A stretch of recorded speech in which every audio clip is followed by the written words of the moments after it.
I'm watching you. It's a robot. Oh my God. Are you a real robot? Hello, nice to meet you. Nice to meet you. Hello. Baby, I'm sorry, I'm not. Jadrolita. Oh, Oyibo, come on. See my baby. Oh, shit. So Jarvis and Pella are having the best of life in the UK, you know, churning out content like summer break with no deadline. But while their beauty, aesthetics and everything are thriving and the business seems to be moving, Javis seems to have taken a side hustle in online combat. That is, whenever you come for her, she comes for you. You know, dragging anyone who dares question her misinformed opinion or takes or action. It's ironic how someone so loud on camera suddenly goes mute when real issues back home, you know, are mentioned, especially when there was this 30 days rant challenge that Pella came to say rubbish, and then she went there to defend Pella and said they had everything, and now they really have everything because she's in the UK having the best soft life. Nobody knows if she's ever coming back to Nigeria, because in that post she said that if I come back to Nigeria, make I bend, something like that. But just one thing is clear: from across the ocean, she dishes opinions with confidence, yet with zero sense in it. So this is why Dan Regha has come for her.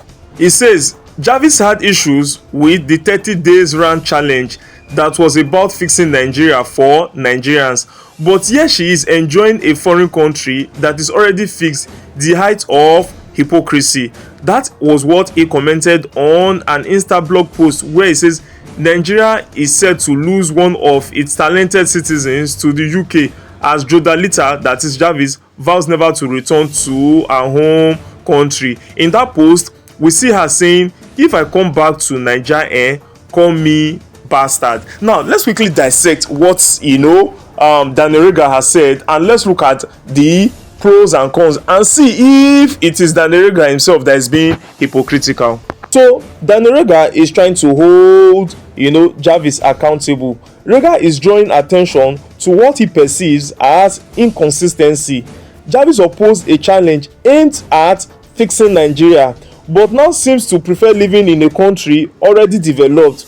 He frames this as hypocrisy, which could resonate with people who value consistency. Then he also has this nationalist sentiment. His comment reflects the frustration of many Nigerians who feel talented citizens should invest their energy in building Nigeria rather than criticizing initiatives and then running away. So you see that so many people like Very Dark Man and so many other activists who criticize government and still remain in Nigeria, unlike some of all these celebrities. At times you see Davido does it sometimes, and when Davido did it, this king of all deceivers, Reno Omokri, was criticizing him that he's not a good Omoluabi, and so we now see people like Wizkid and other celebrities just keeping quiet and letting things Nigerian rot. But these people are not behaving like that, and Javis seems to be in the category of people who want to keep quiet, and that was why Dan Regha called her out. And then also he highlighted the irony. He successfully spotlights the irony of someone rejecting a project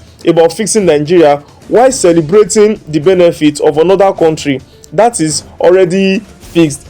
But let's look at it again. Could Dan Regha have been wrong? Is Dan Regha a bitter person? That is your own opinion to decide. But if you look at it, you see that Dan Regha is guilty of oversimplification. He's just talking as if life is just about white or black, or 1 + 1 is equal to 2. His analysis ignores the genuine struggles and systematic issues that push many Nigerians abroad.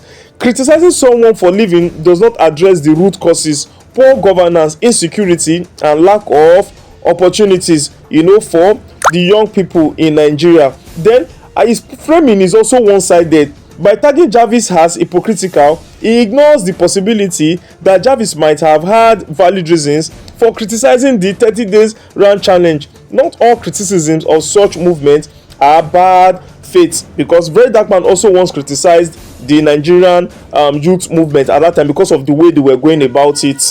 Furthermore, I have issues with Dan Regha's take. If you notice, it was like a personal attack. The tone was personal. His phrasing, where he says the height of hypocrisy, makes it sound more like a personal drag than a constructive critique.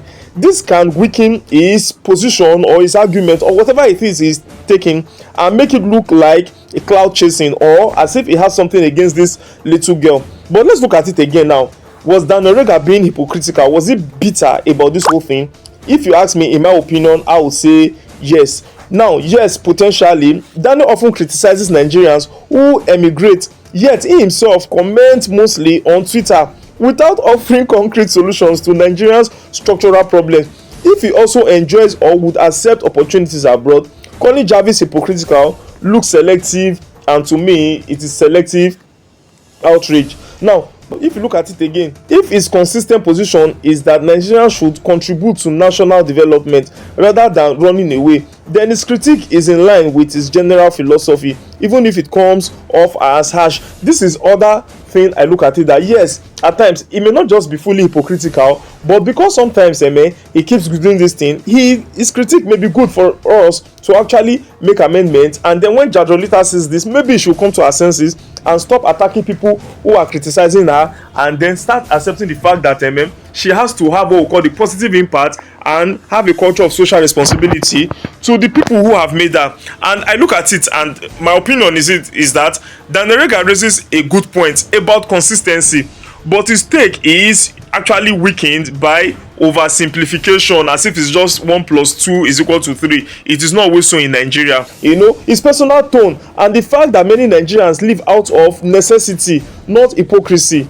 His comment could itself be seen as hypocritical if he doesn't practice the fix Nigeria from within ideology he demands of others. So let me know your thoughts. So this clown, Reno Omokri, the king of all deceivers, the political mercenary according to El Rufai, and the man who would flip-flop more than even the fish in the water, a jobless mercenary. Now he comes up to say that Peter Obi, should be assaulted and attacked because he referred to Olubadan as my brother. So Reno Omokri's obsession with Peter Obi has gone from critique to full-blown pettiness. The rage over Peter Obi calling the Olubadan my dear brother is not only pretentious, but it also smells of political desperation. This guy desperately tries to get political relevance and he's not getting it. That is why it's so sad. This is the same Reno Omokri who regularly praises corrupt ex-leaders and overlooks their national failures, and even current leaders he overlooks. Yet this clown finds fault in a respectful congratulatory message.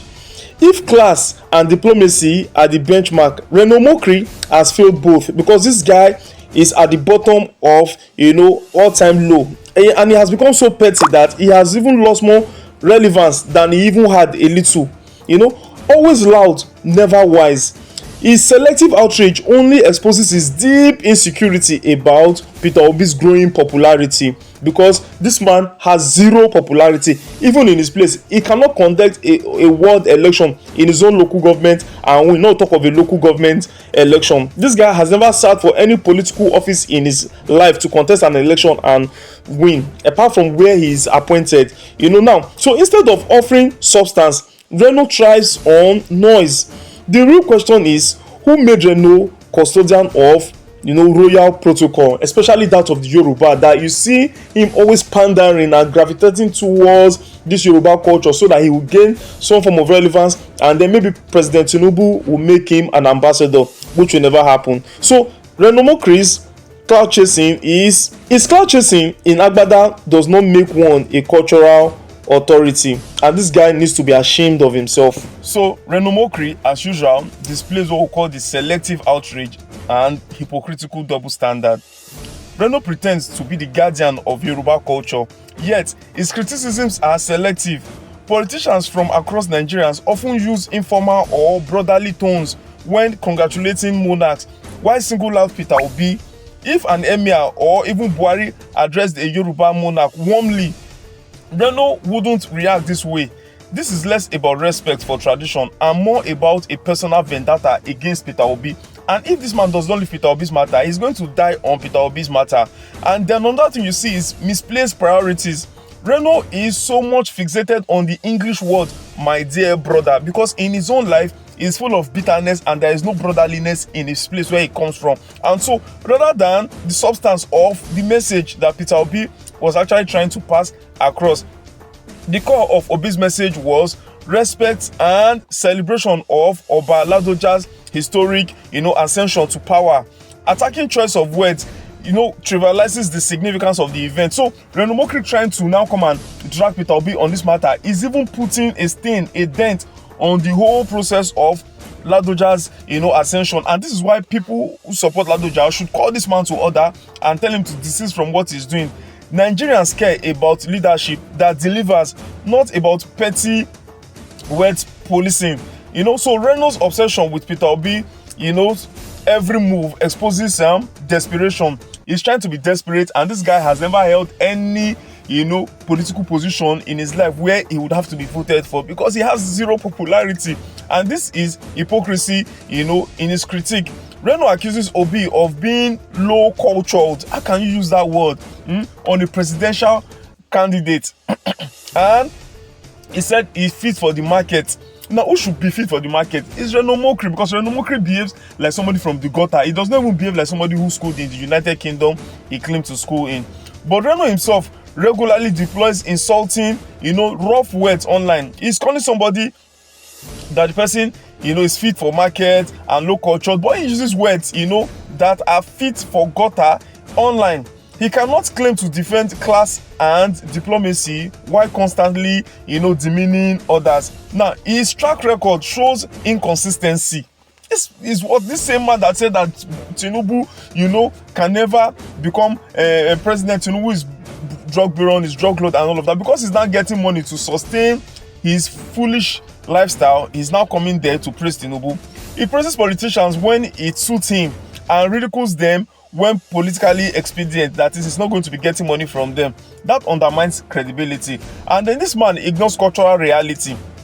Yoruba culture itself values kinship, brotherliness, love, language like brother, sister, father, So, and then Obi now calling Ladoja dear brother was a sign of familiarity and warmth, not disrespect, because people were both former governors. And so that his relationship with him was what he was trying to show, that yes, even if you are godlike figure right now, you are still my brother. Now, so first thing is that we are first of all brothers before we become anything in life. Maybe you are a senator, you are an ambassador, you are a president, you are a dictator. You're first of all a brother to somebody. Do you understand? So Oba Ladoja is not just a king, but also a seasoned politician who relates to people across Nigeria. Suggesting he will be insulted by dear brother in quotes is Reno projecting malice where none exists. Now, Reno's constant targeting of Obi.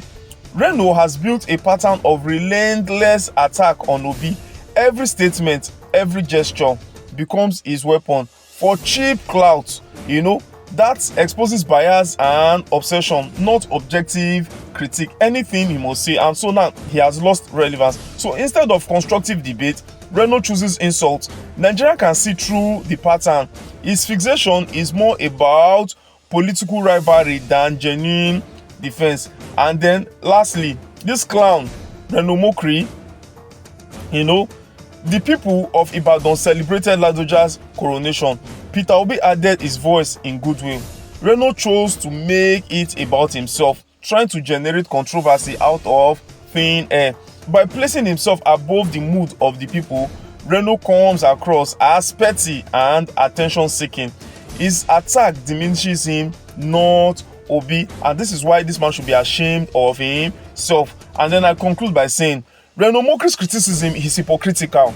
It is selective and rooted in personal animosity, hatred against Peter Obi, who has done nothing to him, and Peter Obi does not even think that man exists, and that is what is paining him the more. The congratulatory message was warm, respectful, and in no way insulting to the Olubadan. Reno is once again exposing his obsession with tearing Peter Obi down rather than engaging in fair, balanced discourse. Let me know your thoughts in the comment section. I remain your boy Ernest Omosukwe Adebayo Koje. Please remember to like, share, subscribe, and comment. Signing out. Peace.